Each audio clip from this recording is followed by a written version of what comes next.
Okay, fellow mutters, Toy Matt here. It's a nice, mild New Year's Day. Typical global warming here on the East Coast. It's probably mid-60s. Great day for doing this with that, using this. Purple Power degreaser. I'm not anybody's mom, but or nurse, but you get this in your eyes or in your mouth, but your eyes primarily. You're going to the hospital. Bottom line, tire and wheel cleaner. I use this as a first step treatment, or it'll be applied first, and then the Purple Power over it. This has its benefits with certain metals, and there we go, Home Depot Zeppy jar. That's Purple Power. Look, I wet it down, I use it full strength. I know what it says, probably you're supposed to reduce it and all that crap, but you can't let it dry. That's the big thing. As far as a test area and all that monkey business, well, we're looking to get everything off of it as possible, so we don't need to test anything, right? Lastly, this is my little brainchild. I call this a driveway diaper. You get them at the dollar store. They're paper, white paper. Let me get this right. White paper, plastic backed tablecloths. So it's paper, it's absorbent, but the backside has plastic on it. So you use them under your oil change, and they're pretty big, man. They're like 3x6 or something like that. So I've created an oil boom. So any of the oil that comes off Ghost, and my snappy little diff cover, will get absorbed in that, hopefully, and caught, and then I can just bundle it up, much like they do in the ocean or environmental spills and stuff. Because, well, I use these on oil changes and all sorts of stuff. Now that you know about a driveway diaper and the fact that you get 10 of them for $1 at the dollar store, if you don't use one anywhere at your shop or anything, well, that's sad. So I knew I wanted to cover the diff, but I never dreamed Home Depot 5-gallon bucket lid is the perfect thing, especially on the smooth side. I traced it with a gasket, used a drill bit slightly over, and used three 10mm by 1.25 Sems bolts with a wide flange washer on them. They were a little difficult to get in because the studs have like a tapered end. I'd be very careful not to cross thread them. Kind of sketchy. I almost took them to a grinder and created a chisel tip, but I got lucky, I guess. Little condom bags, or whatever you want to call them. Little terrible reference. We'll call it a sheath. Rubber bands. Tape sucks. Rubber bands are like constant spring tension clamps on your radiator hoses. Constant tension, no water. I did not put any type of seal on the diff thing. I mean, something will get in it, but this, you're not going to be aiming it at it. The idea is it's more of a deflector shield. I'm going to soak everything down really well. I'm going to power wash everything I can back. Leaf springs, axle housing, front and rear, but that's the primary focus, is the axle housing. And the related components here. But I thought about it, I'm like, I'd be dumb not just to do everything, in a local area. Leaf springs, maybe frame rails and stuff, because I'm going to be under there with the paint anyway. I'm not going to get all crazy up in that. I mean, the scope of work is the axle. You start reinventing the wheel and trying to add scopes of work, you're going to be here for a week. It's New Year's Day, it's supposed to be done by now, but everything takes longer, right? If you do it right, or try to anyway. What else? No seeps on my lifetime service caps. I'm going to actually change the description in the online parts store, and nothing less but call these a brake line service cap, because the cap will fit over the flared end too if you're changing out wheel cylinders, and then you really don't have to bleed your brakes too much. So what a coolness factor there. I never really knew that before. I didn't know about a 5-gallon bucket lid, but I swear a Home Depot 5-gallon bucket lid is meant for a Land Cruiser differential cover. I swear, it's like I'd have to do anything but drill 3 holes. Sometimes you get lucky, and things work out like that. This went all pretty fast, but yeah, look at all the dirt. I'm gonna paint the leaf springs for sure. I was gonna get new U-bolts and do all that fancy schmancy, but that's a cost factor in taking them apart and all, just for a cosmetic thing. They're just gonna get painted black. and I'm going to leave the brake lines on for now. It'll clean everything off, like the tabs, and then obviously after it's painted, put on Cruiser Matt's Off-Road's stainless steel bling factor heavy duty toughest nails kit for the 2 brake lines. I am concerned about this. The fact that the other one snapped. I guess if they snap at the Union Way or whatever it's called, the 3-way, I don't know what to do about that. Hope that they won't snap. I don't know. I guess I'll have to put channel locks on them and heat up with a torch. Who knows? But we'll approach that later. Be kind of cool. These are Old Man Emu springs. The yellow text is on there. I knew that, but be kind of cool to, I don't know, be kind of cool to put those stencilings back. I've seen people do cosmetic stenciling on leaf springs before, like Toyota did. But that could be an afterthought if I'm bored one day. I don't know, cutting out a stencil. I don't know. Maybe that's too me. I'm not sure. But the shocks are all greasy. The drive shaft was slinging up grease. When I got the Ghost, there was a knocking noise in the back, pretty much on the way home, and it turns out the pinion nut, after removing the drive shaft at the rear differential, the pinion nut was finger loose. It was mostly unspun off the seated position and had not been staked.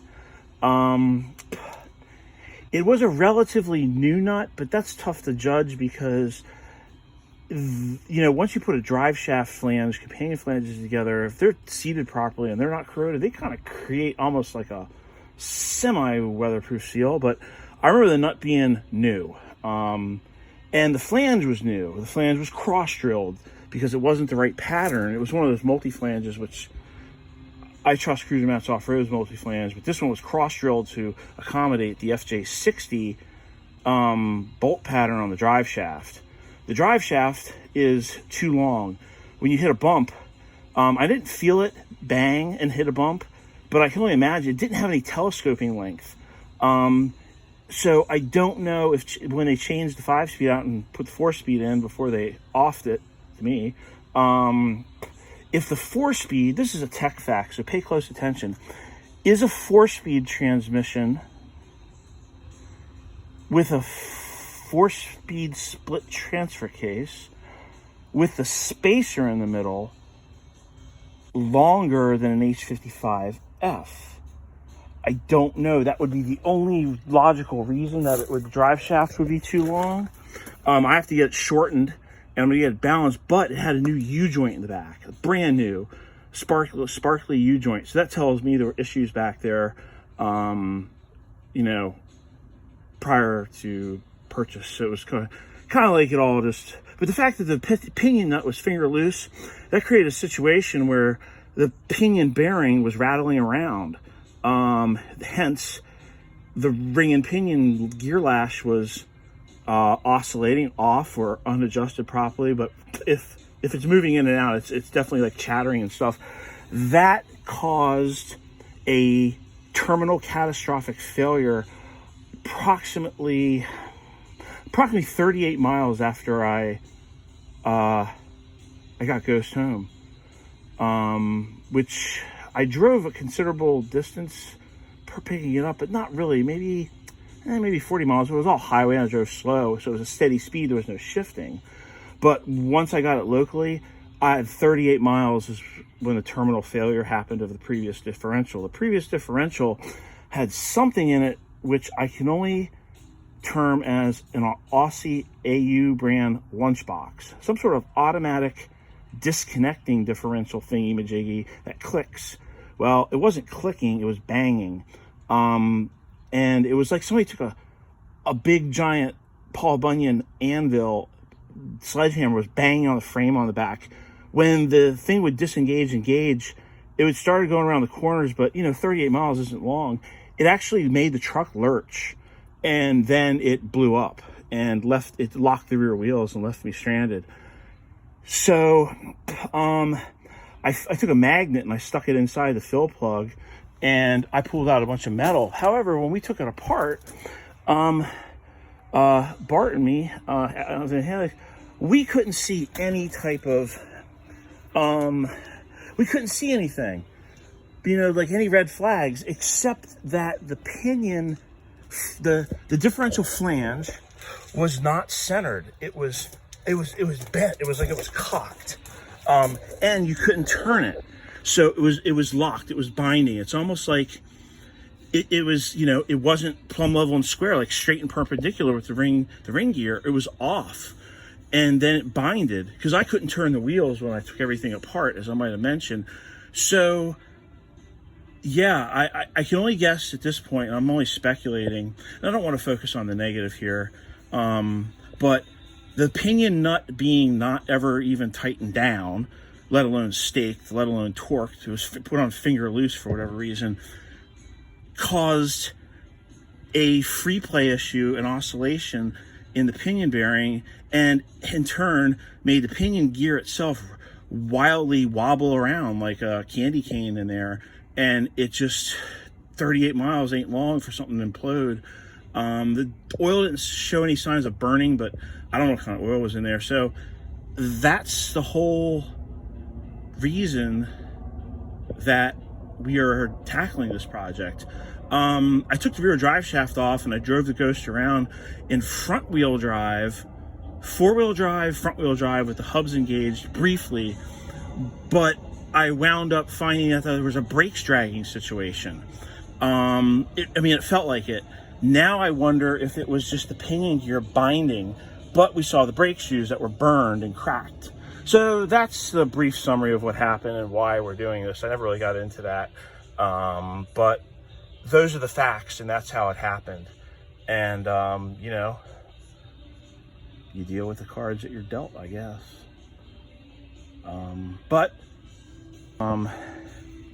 I guess there we are, and here we go.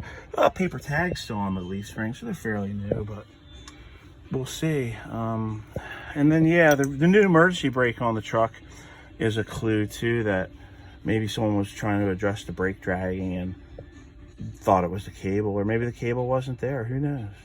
Who knows? I don't know. With this exhaust being short, some sort of off-road detail that actually is potentially, oh no, it's lethal. Exhaust fumes come in the truck. I have to get an extension pipe put on it and have it routed properly. Hopefully they could just add on to it. It's a stainless system. It's pretty cool and stout, but whatever the reasoning was, but never, ever, ever, ever do that to any Toyota, any vehicle you have. It's a recipe to die. I had carbon monoxide poisoning when I was a teenager from working in the garage on my Land Cruiser with the engine running and underneath it. And my dad kind of found me and took me to the hospital, and you suffer from that forever. So I'm real sensitive to exhaust fumes, and like it gets me nauseous. But this is going to be rectified as soon as this thing's on the road, because this is just, I don't know. I'm surprised the exhaust shop even did this, because it just look where the tailgate is. I mean, what the hell? That's oh man, things like that just, they frustrate me. But you know, at least I understand it and know that it's wrong. That's the important part, and now you do too. Here we go.